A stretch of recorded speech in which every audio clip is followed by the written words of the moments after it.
मित्रांनो नमस्कार. आजच्या व्हिडिओमध्ये आपणा सर्वांचं स्वागत आहे. तर मित्रांनो, आपण आज जरा वेगळ्याच विषयावर बोलणार आहोत. तर आजचा विषय कोणता आहे तुम्हाला ऐकायलाही उत्सुकता असेलच.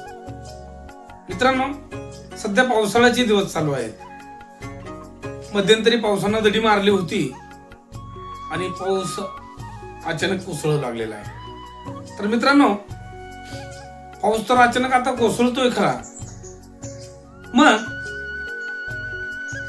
पाऊस आणि मानवाचं नातं हे किती विलक्षण आहे बरं. तर हेच नातं कसं आहे, तर याविषयी आपण आज या व्हिडिओमध्ये चर्चा करणार आहोत. तर मित्रांनो, व्हिडिओ संपूर्ण पहा.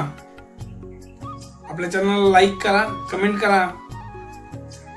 व्हिडिओ कसा वाटला नक्कीच मला कमेंट करून सांगा. तर मित्रांनो, तुमचा जास्त वेळ नाही घेता आपण विषयाला सुरुवात करूया. तर पाऊस. तर मित्रांनो, पाऊस हा 3 अक्षरी शब्द आहे. तर या 3 अक्षरी शब्दामध्ये, या पाऊस या शब्दामध्ये अनेक भावना दडलेल्या आहेत मित्रांनो. तर मित्रांनो, हा पाऊस कधी कधी हवा हवासा वाटतो, तर हाच पाऊस कधी कधी या पावसाचा कंटाळा येतो. कधी कधी या पावसाची आतुरतेने वाट पाहावी लागते. तर कधी कधी पावसाला म्हणावं लागतं, हे बाबा आता तू जा रे. आणि हाच पाऊस जर जास्त पडला तरी प्रॉब्लेम, कमी पडला तरी प्रॉब्लेम. बरोबर आहे की नाही. आणि मग हेच माणसाचं आणि या पावसाचं अत्यंत गुंतागुंतीचं असं नातं आहे मित्रांनो. जर कधी पाऊस जर कमी पडला तर शेतकरी राजा नाराज होतो. पाण्यासाठी वनवन भटकावं लागतं आणि या शेतकरी बांधवांना टँकरचं पाणी विकत घ्यावं लागतं. पिण्याच्या पाण्याची वानवा होते, पाण्यासाठी भटकंती करावी लागते. आणि त्यामुळेच हा पाऊस सर्वांना आपल्याला शत्रू वाटू लागतो. बरोबर की नाही मित्रांनो. तुम्हाला आठवतंय, आपल्या लहानपणी पावसाळा सुरू व्हायच्या आधी ढग जमतात आणि ढग जमल्यानंतर लहान लहान छोटी छोटी मुलं एक गाणं म्हणायचे, एरे एरे पावसा तुला देतो पैसा, पैसा झाला खोटा आणि पाऊस आला मोठा. बरोबर की नाही. तर त्या पावसाला मग म्हणावं लागतं एरे एरे पावसा, आणि मग पाऊस धोधो पडू लागतो, अत्यंत मोठ्या प्रमाणात कोसळतो. ज्यावेळेस पाऊस कोसळायला सुरुवात होते आणि या धरणी मातेच्या मातीला अत्यंत मनमोहक असा सुगंध येतो. तो सुगंध म्हणजे अत्यंत मनमोहक असतो मित्रांनो. बरोबर आहे की नाही.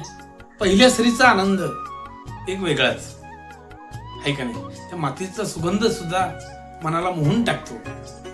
तर मित्रांनो, हा जो आनंद आपल्या मनाला भावतो, पाऊस कोसळताना जी पहिली सरी असते त्यावेळेस मंद गावाऱ्याची झुळूक तयार होते. तो मंद गार गार हवा आणि त्या हवेची झुळूक आपल्या शरीराला एकदम भावून जाते. परंतु मित्रांनो, मंदस आनंदी होतो. पहिल्या सरीमध्ये मंदस आनंदी होतो. तो आनंद फार काळ टिकत नाही मित्रांनो. घराघरामध्ये पाणी घुसल्या जातं, गाड्या बंद पडतात. म्हणजे सांगायचं एकच काय, तर पाऊस जास्त झाल्यामुळे संपूर्ण जनजीवन विस्कळीत होतं. मग तोच पाऊस आपल्याला नको नकोसा वाटतो. नको बाबा हा पाऊस. आणि मग या सगळ्या विवंचनेमध्ये पाऊस विचार करतोच ना. तुम्ही कधी असं मनामध्ये विचार केला का, पाऊसही कधीतरी विचार करत असेल,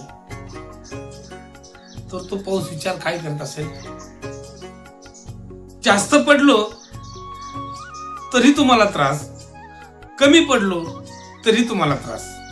या पावसाने पार कहरच करून टाकला बाबा, असं आपण सभागती म्हणून जातो. आणि मग त्या पावसाला आपण वाईट संबोधतो. आणि मग तो पाऊस आपल्याला विचारू लागतो, मग बाबा मी करावं तरी काय. मित्रांनो, यामध्ये पावसाची तर बिलकुलही चूक नसते. कारण ज्याप्रमाणे हा निसर्गाचा नियम आहे, त्या निसर्गाच्या नियमाप्रमाणे तो बरसत असतो, पडत असतो. आणि परंतु मित्रांनो, माणसाच्या गरजा, अपेक्षा आणि स्वार्थ, आणि या स्वार्थीपणामुळे हे सगळं घडलं जातं मित्रांनो. हे सगळे प्रश्न उभे राहतात. परंतु खरं सांगायचं म्हटलं तर मानवानेच या निसर्गाचा सगळा समतोल बिघडून टाकलेला आहे. आणि हा समतोल बिघडला म्हणूनच हे सगळं घडते मित्रांनो.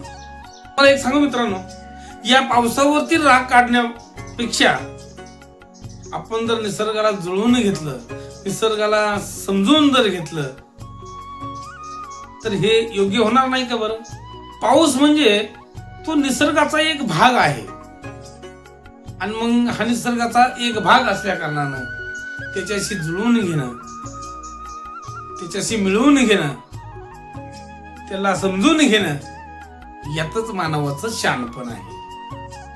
आता एवढंही मी या पावसाविषयी बोललो तर आपण काय शिकलो? पाऊस आपल्याला हेच शिकवतो की जीवनामध्ये समतोल राखणं किती महत्वाचं आहे. कधी सुख तर कधी दुःख, कधी जास्त तर कधी कमी, त्याला स्वीकारणं आणि पुढे जाणं हेच महत्वाचं आहे. मित्रांनो, आजचा व्हिडिओ कसा वाटला नक्कीच कमेंट करून मला सांगा, कारण यापुढे असेच नवनवीन प्रकारचे व्हिडिओ मी तुमच्यासाठी घेऊन येणार आहे. तर पाहत राहा भ्रमणराज व्लॉग यूट्यूब चॅनल. धन्यवाद.